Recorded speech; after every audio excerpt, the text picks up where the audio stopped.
Hi, hello, my YouTube family. It's been so long. I've been putting off this video so long. I'm so glad that I'm here today.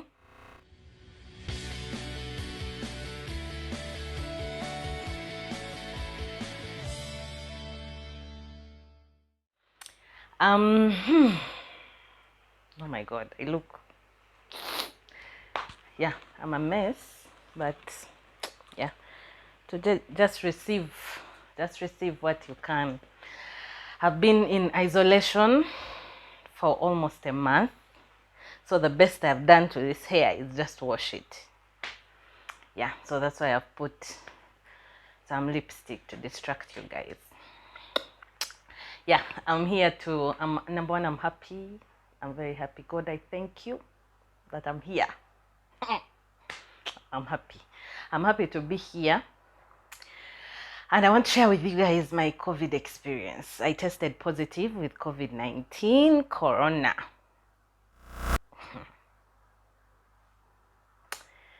Yeah, about a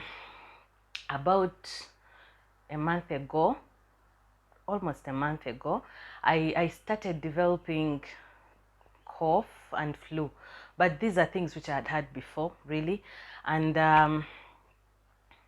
it wasn't something that was shocking for me, only that I'm expecting. So it was the reason I put a bit of attention on it is because I knew I had to heal quickly because of my immunity and all these things. Like when I'm expecting, I don't like to have things that are health wise. I want to be at my best, so I somehow put attention to this cough and flu, and I tried to medicate it to the best of my ability as quickly as I could, but the cough wasn't going anywhere. I prayed about it. The cough wasn't going anywhere. It was worsening, if anything. So somehow mentally, you know how you have that feeling deep inside you? I was like, this could be COVID.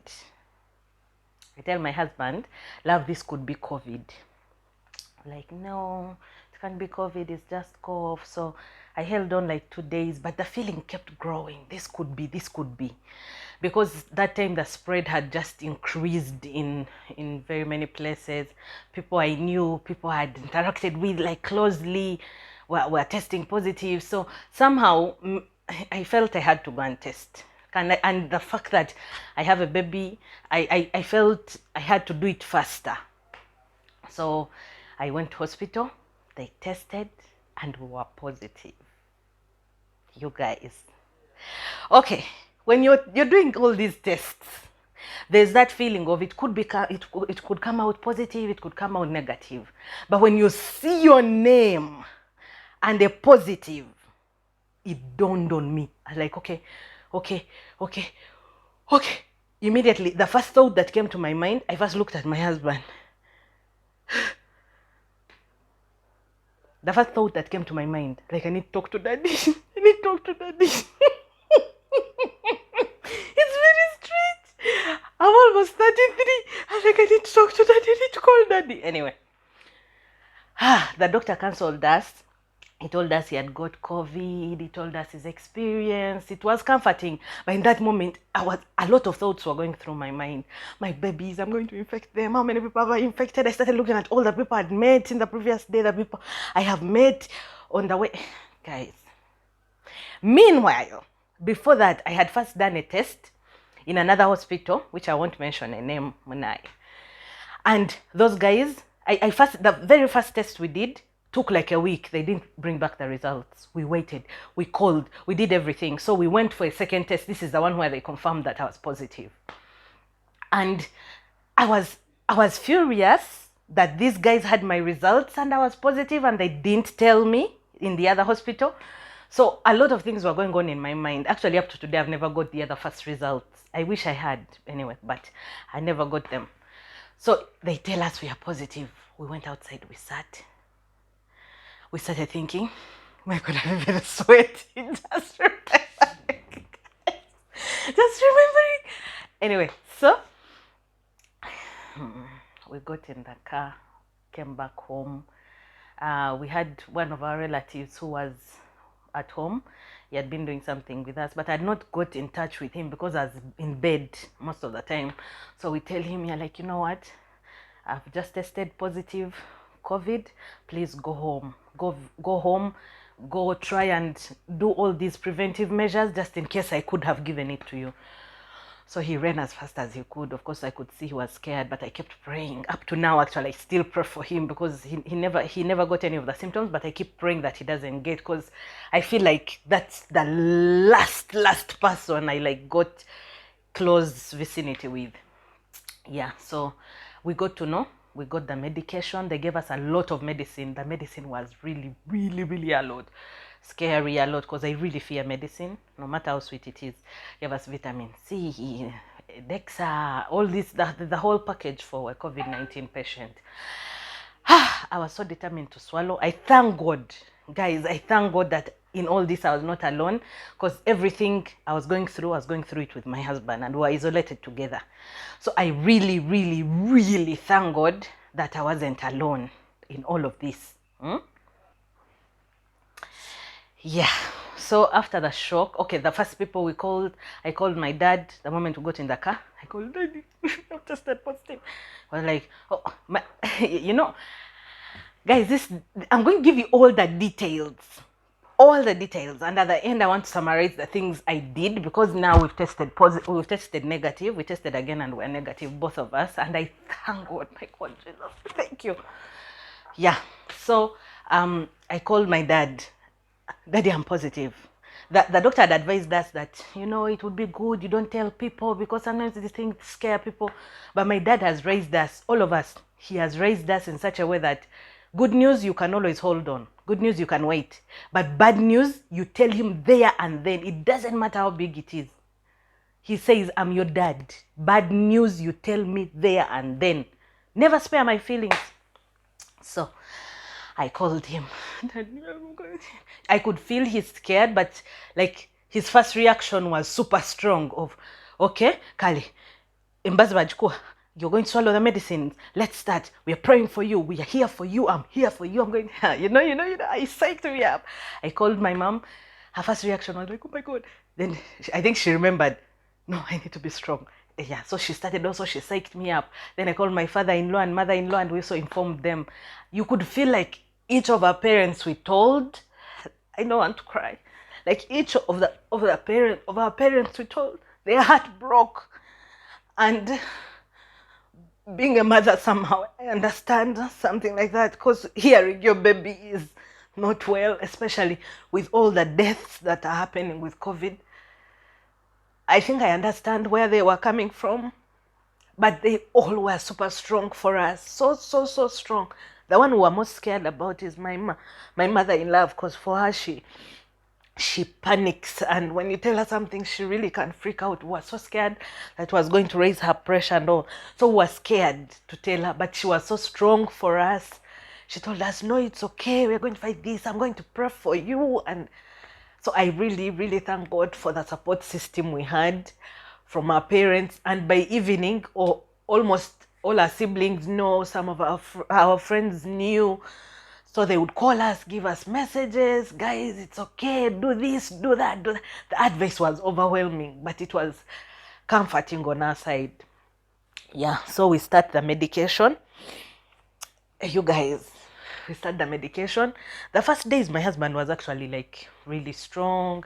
His son was taking care of me, because me was already bedridden from the other weeks. So for him, the symptoms came later. So the symptoms I'm referring to, they were like, you know how you feel like your body is beaten, like they've beaten you with a hammer or something. All the bones are broken. The body is so weak.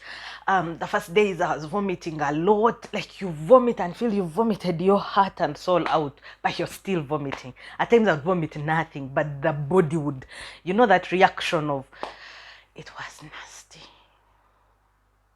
It was nasty. It was hard. It was painful. My God, if you have not got COVID and gone through any of the things I'm mentioning, please protect yourself. It is nasty. So Yeah, of course, we battled through. We battled through. The first week was so hard because one moment, actually, up to now, I'd say up to now, even though we tested negative, still there are symptoms which are really there. I'll come to how we are now. But the most uncomfortable thing was like the ups and downs. You wake up, you're like, okay, today I think I'm feeling a little bit better. And within 1 hour, you are down. You can't move, you can't stand, you can't sit, you can't eat, you can't, like, yeah, yeah. But that's the summary of the nastiness of the beginning. Then we lost our taste. Like, test, the tongue stopped tasting, smell went. You can't smell anything. Even the medicine I was swallowing, I thank God. that was the positive side. Even the medicine I was swallowing, I couldn't smell it. So I could just, just take. But the tasting bit, food, matoke and posho tastes the same. Like, it's just nyak, nyak, nyak, nyak. You chew and you get done. You eat rice, anything you eat, you don't taste like, unless, because you've seen it, of course, you know it's rice, but you put it in the mouth, you feel nothing. And that was exhausting. Like, you eat and just feel like, just get done with this and that's it. The taste left. That wasn't a bother whatsoever. The problem came as things started advancing. You get these side effects. Breathing. At times we'd wake up in the night and we sit outside just to get a little bit of more of air. Remember, hospitals are full. You're even scared of going to hospitals. You're just in quarantine. You just, actually, most of the advice we got it mainly on phone. We called up doctors, we called up different medical practitioners to advise us on phone. But going to hospital, we only went when it was really an emergency. And I think we went like 3 times, whereby something would happen and maybe scare us and we'd go to hospital. But you see, their response rate is really, really slow. I think because they are overwhelmed. It's not a blame. Honestly, it's not a blame. But I think because they are overwhelmed, they have a lot of emergencies. They are also exhausted. Some of these themselves have symptoms, whereby even a doctor says, like, Metro, I have COVID right now, and he's treating you. Anyway, so people are overwhelmed in hospitals, and that somehow like regulated us on how fast we ran to hospitals when something could happen. So we'd call up some doctors, these home care visit doctors. They would come home, and then would call it, especially in the night, would call up doctors and consult. Okay, now I'm feeling like this. What should I do? I tell you now, you get up, go down, try to lower your chest, try to do this and all these remedies, and would try and drink water right now, try and sit like this, try and do this. And that was so helpful, because some things would really freak us out. And sometimes you'd find we're having the same symptom and it's scaring us and we don't know what to do. And then you call up a doctor, he's like, you know what, that's expected. The medicine you're taking could have that side effect. What you can do is eat a lot, drink a lot, do this. So you're encouraged. You drink, you eat, it calms you down to know that actually it's expected, it's normal, it could happen, it's, yeah. So consultations helped us a lot and a great deal. The other bit that helped us, in addition to the medicine we got from hospital, because as we took, the dose got done, we're not feeling better. Lots of things were still going on. That's in the around second week. So they gave us a second dose, which now things started to improve a bit. Even you'd feel like now you can walk a bit, you can talk, and you see, even now I'm speaking, but I speak and I have to take a break, and like, a point reached, like my breath, I could not complete sentences. I would get exhausted and like the breath would get done. And so the medicines helped a lot. The concoctions helped us so much. These concoctions, one thing I saw is when the moment you tell somebody you have COVID-19, everybody in Uganda has become an expert. They will tell you, do ABCD, ABCD, ABCD, and everybody has more than 12 steps. Different ideas. Some of them, of course, rebound and all these things, but people have so many ideas. Some are so confusing. Someone will tell you, steam 3 times a day. You steam 3 times a day. Another one calls you, don't steam. People are dying in steaming. You're like, okay, so what do I do? I think I'll do an intermediate. Actually, what we did, like, we shall do an intermediate. We steam 3 times a day, but we don't go like direct in the heat and So it was tricky. Some people would tell us, drink this. Another one is like, don't drink this. Do this. Don't do this. So there was a lot of information that was coming in that we had to pray about all of it and see what exactly we can do. But the concoctions where you'd put in ginger, honey, garlic, you've had that concoction. So we'd prepare that one, we drink it, and then you drink as much as you can. Then there are those which would just take and inhale. Then there are those which would boil and you drink. Some you'd eat with food. Some, all the concoctions, the herbs which they've been talking about, they've been circulating a lot on social media. We did everything they told us we did. Diligently, faithfully, we did as we were praying. The other thing is they told us Covidex. We got recommendations. We bought Covidex, stocked it. It's my husband who would put in the nose, and I'll just see. Yeah, I think it was a bit irritating. For me, I would put on the throat. Up to now, you're taking that one. I'm all these things I'm saying, I'm not saying that they are legit. I'm telling you the things we did. I don't know what worked. You get, eh? So whatever worked. Whatever you think was too extra, you chill it. But I'm giving a point of encouragement for somebody who is out there struggling. You're not struggling for nothing. Put everything you can, because dealing with COVID, you guys, is a battle. I've told you guys this thing is hard.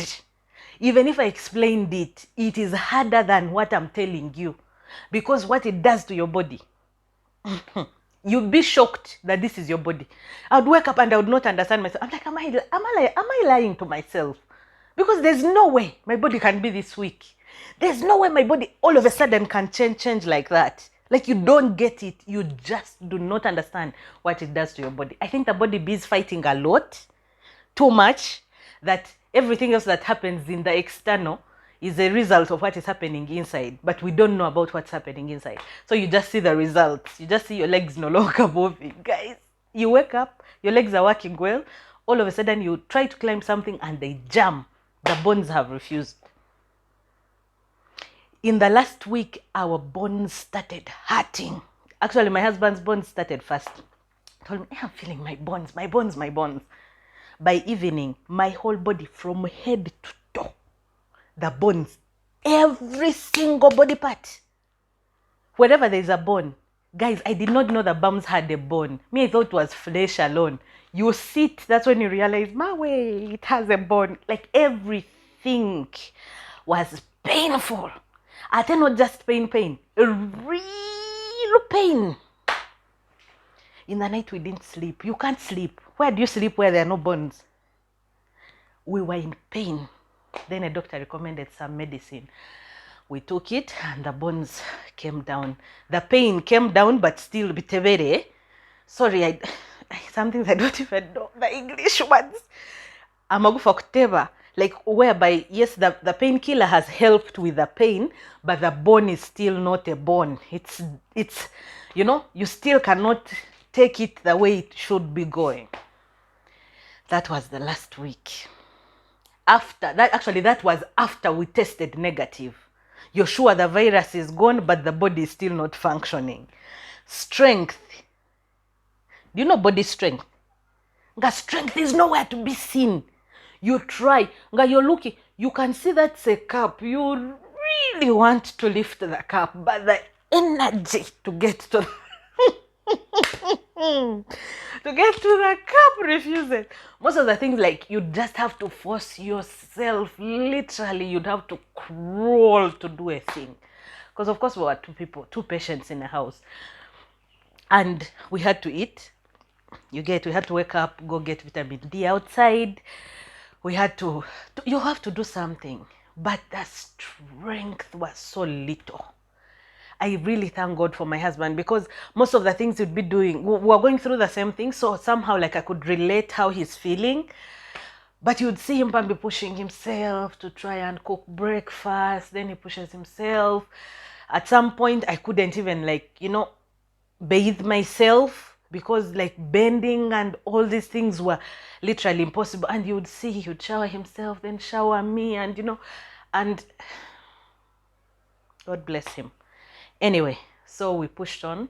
In the second week, we after 14 days, we consulted the doctor. We were like, you know what, you should test and see. But though we were feeling, really, there was no much hope that we were negative, because you're still feeling so fake. Everything still feels so off, totally off. Test was not yet back, thing wasn't back, so we tested, and they told us we're negative, and the symptoms continued. But now, as we speak now, most of the things have really, really gone away. Like, the only thing now left for me is like the paralysis. At some point, like some particular body parts of mine got paralyzed. Is it paralysis? Like whereby some body gets numb. Those of you who have gone to a dentist, you know that kind of injection they give you an injection when they are working on your tooth. That injection normally makes this part of the mouth swollen, and then you have no feelings in it. You've understood that kind of injection. So now that feeling is what is happening in some parts of our body, of my body. It happened like from this part here up to here. Like this whole part was feeling that. Like you're numb, you don't feel your neck, you feel like it's so swollen. And then also my arms, like from here up, also felt that numbness, and my legs, lower legs. But as I speak today, this part here has come back, though I got like a rash which has been peeling. Of course, you cannot see. Thank God for the natural light. Anyway, this part here got the paralysis has gone away, totally gone away. Then this arm is back, except this hand, this finger here is still, I still don't feel it. I feel like I only have these fingers. Then this arm here is on and off.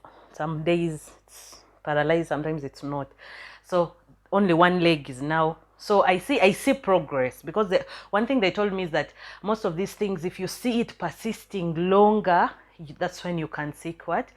Medical attention. But if you see there's an improvement, that means it's just a side effect that is healing, because the body will take some time to heal out of what it has gone through.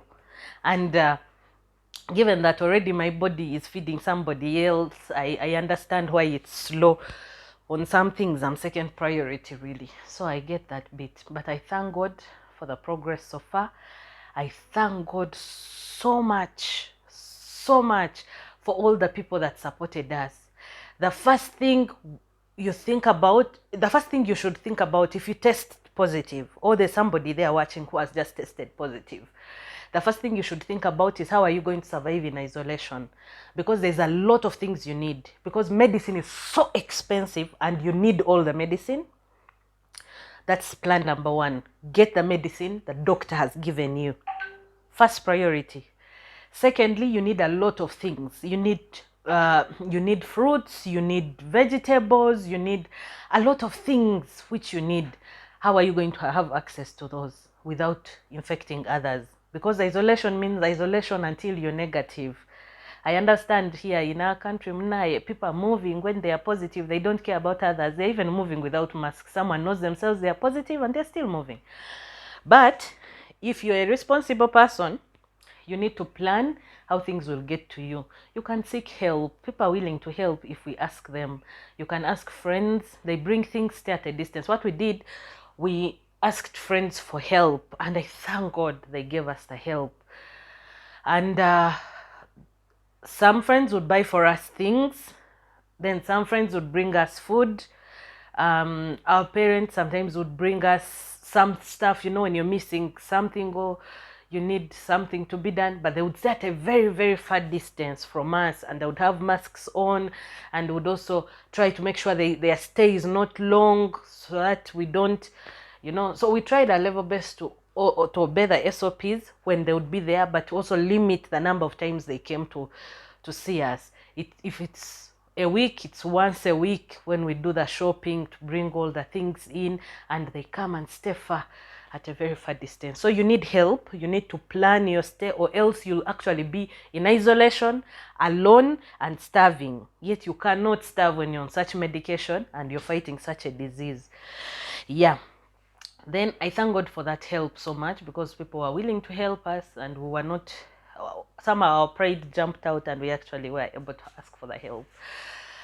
The other thing I thank God for is that the medical professionals, we have all the people we've contacted. There are so many. I'm telling you, if we told you the doctors we've talked to, there are so many.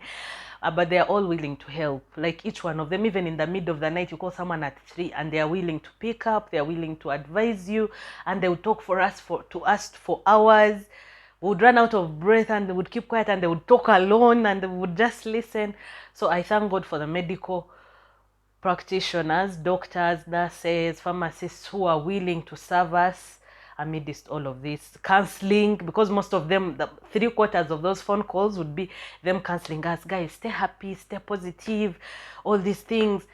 You guys, because this thing can play with your mind. Its biggest issue is your mind. Like, it can play with your mental and you run mad. There's a day I woke up and all the news I received were of pregnant women who have died of COVID. And it's so shocking that like half of these women I received news about, they were my age of pregnancy. Do you get? So when you hear such news and it's coming in and you're wondering, okay, if all those are dying, am I really going to survive this? And that's your worst day, like you're really feeling off. Life is half inside you. So mentally, I needed a lot of counseling, which I thank God for all these people. Everybody who would call would give us motivation, would give us encouragement. Up to today, they give us encouragement. You know what? You're going to be fine. The fact that you fought it for 2 days, you'll be fine. You're day 2 out of 14. You're day 4 out of 14. You know, and my husband would give me so much encouragement. Like, you know what? At least you're not alone. I'm here. We are struggling through it together. Don't worry. You're going to be fine. You're strong. The baby is strong. Don't mind. So I thank God for all the encouragement emotionally that we received. Yeah. And I think the last thing that I would say helped so much was prayer. There are times when you run out of hope, you run out of faith, you run out of everything, and all you have left is God. I'll just go to God. I'm like, you know what, God, me, I've run out of all these things. I don't have strength anymore. I don't know what to do anymore. I don't feel like doing anything. I don't know if tomorrow will come. You guys, there's a night that was so bad. So bad. So bad for both of us that when it reached 6, we were crying in tears, thanking God that it's morning. Like, thank God to be kid. Anyway, but I thank God for God, that He's with us, that He counsels us, that He comforts us. We would pray, sometimes a very serious prayer, sometimes to in an aman, like you don't even have strength to talk too much, but you just keep quiet and keep talking to God in your heart. You just pull up a Bible and you read what you can, and some is encouraging, some doesn't make sense. You just, you know. But I prayed all the time, lying down, sitting, doing what I'll just tell God something. I'm like, you know what? I accept this is it. Just see me through. You know, give me strength, give me courage. At some point, I started worrying about my parents. Like, I would worry about what they are feeling, having their children sick and they can't get to them and all these things, and that would play in my mind. Then I would pray for them. I'm like, God, give them courage, please give them strength, that to know that we are giving them all the information we can, and we are not, you know parents have a tendency, when you tell them I am fine, they could exaggerate it in their minds. They're like, this one is trying to protect her feelings. I think she's collapsing. I think she's, especially my mom. Anyway, so I would pray for peace of mind for them. I'd pray. My children were not with us. By the time we got sick, we started suspecting ourselves. We had already sent them to the grandparents. They were at the grandparents. So we were sure the contact was a bit limited. At times, my brain would go off. I'm missing my babies. I'll just think, my children, I just want to look at their faces, And then I'd go into the video in the gallery and you see their pictures and then you break down. You're like, yeah. So that too, mentally, I would just give it to God. I'm like, you know what, God, I cannot put them at risk. I can't do this. I would cry out to God. I'd beg God, please Please let this thing come to an end. And I can't believe that actually this thing is now coming to an end, has come to an end. I am COVID negative. Have faith. The Lord is in charge. He made us. He created us. He's sustained us. He's brought us up to today. The things you've been through in your life, the Lord has seen you through. What is COVID? You'll go through it. Don't worry. People are falling all over the place. The bad news you're seeing every day. Have faith and trust God. He will see you through. No matter how hard things are, the Lord is in charge. That's all I can tell you. So I thank God. I know the video has been long, but I thank God. That's mainly what we did. That's all we continue to do. Even now, most of the things we are still doing. The steaming, we are still immune boosters. We took lots of immune boosters, which gave us, you guys, at some point I had appetite. I would eat. I thought I was going to explode. You can see, either you can see, it's a kg of chicks. I would eat. I would feel hungry, eat, you finish the food on the plate and you're still feeling hungry. I would eat and my stomach would pain from being full and I would still feel hungry. I was so hungry. I would eat. My husband was so hungry. We would eat. We ate, guys. We ate. We would wake up in the middle of the night, we eat. Like 3 times in the night. At a real eating, not just this thing you grab a snack. We ate, Bambi, we ate. And I thank God that we even had what to eat. We would eat anything in our way. And that phase also ended. That was part of our challenges, whereby you eat and just get fed up. Your cheeks, these parts hurt from chewing. From chewing. And then you just continue eating. That was like 1 full week of appetite of an animal. Yeah. Like I said, some things gonna shock you. Yeah. But I thank God that we're at this point. I bless the Lord. I will end with a prayer. Mukama, please help every single person that is struggling in one way or another. Some are struggling with COVID. Some are struggling with other things. Some are struggling with finances. Some are struggling with this lockdown. Some are struggling with lots of challenges, Lord. I pray you stretch that hand that never fails, oh God, and touch each one of us. Each one of us, oh God. Touch each one of us. Give us courage to go through what we are going through. Give us the wisdom to come out of what we are coming out of. Give us everything that we need, but just help us. You're all we have, man. You're all we have. You're all we have. Please help us. Please help us. Please heal us. Heal our land. Heal our country. Heal our world, please, Lord. Restore our health. Forgive our sins. And help us to love you more. I've made my prayer through Christ our Lord. Amen. Please, don't forget to subscribe, to like, to share, comment. Tell me if you've had COVID, especially this new strand, this one, this, they call it strand, this can you type. Please share with us your experience. How has it been? What was your challenge? Encourage somebody in that comment section. Just write down in the comment section. How has it been for you? And tell us what part of this video really has struck your mind. You're like, what part of my experience? Just comment down.